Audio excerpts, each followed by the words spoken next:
think.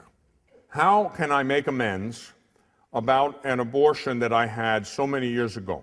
I have confessed it several times, and I prayed daily for God's forgiveness. I need to find peace in my heart and soul, but can't. Okay. I sympathize with you. I understand in a dim kind of a way how hard it must be for you. You're not alone. There are millions of women, and I might add men too, who suffer because of this. Now, such as I am able, and I am here in the presence of Jesus, the real presence of Jesus in the Eucharist, in the tabernacle, okay? I'm a priest, a validly ordained priest, through no merit of mine, but that's what I am. And because of it, I have a certain authority. And I know God gives me that authority, and He lets me use that for good. So I'm going to give you, my dear friend, an order. I'm going to give you an order under holy obedience, and you better obey me, or else you will have severe consequences. Oh, believe me. Oh, God takes this seriously. God doesn't forget anything. I may forget, and I don't know who you are, and I won't know who you are, but God knows exactly who you are. And so I'm going to tell you, you have confessed it, and I'm sure you're sorry for the sin. I can see that in your writing here.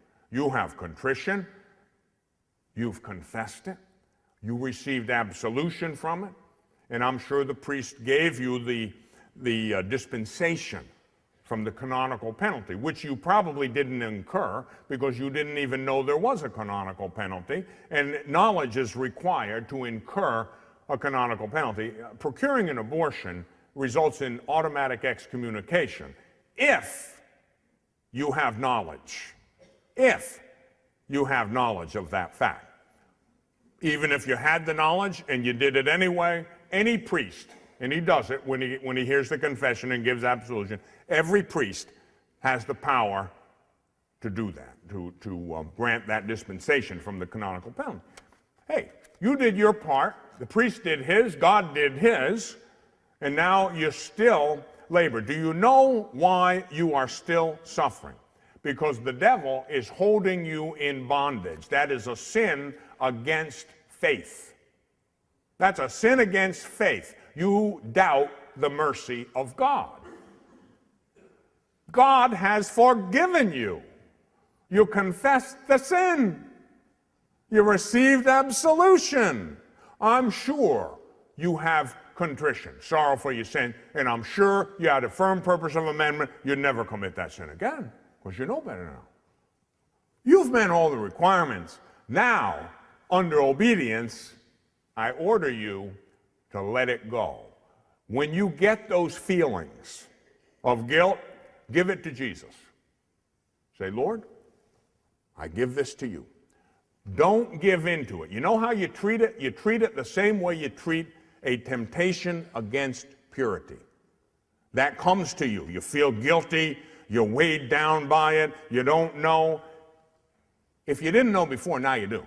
I would never lie to you. Your sin is forgiven. Now let it go. Give it to the good Lord. He's disposed of it already. Don't disbelieve. You're like Thomas. Do not persist in your unbelief, but believe. You know? Be loosed. Be free of that weight. God loves you, and God has forgiven you. And you must forgive yourself. That is a decision, not a feeling. That is a decision, an act of the will. Just do it. You know, like the Nike commercial says, just do it. That's all. How do I do it? Just do it.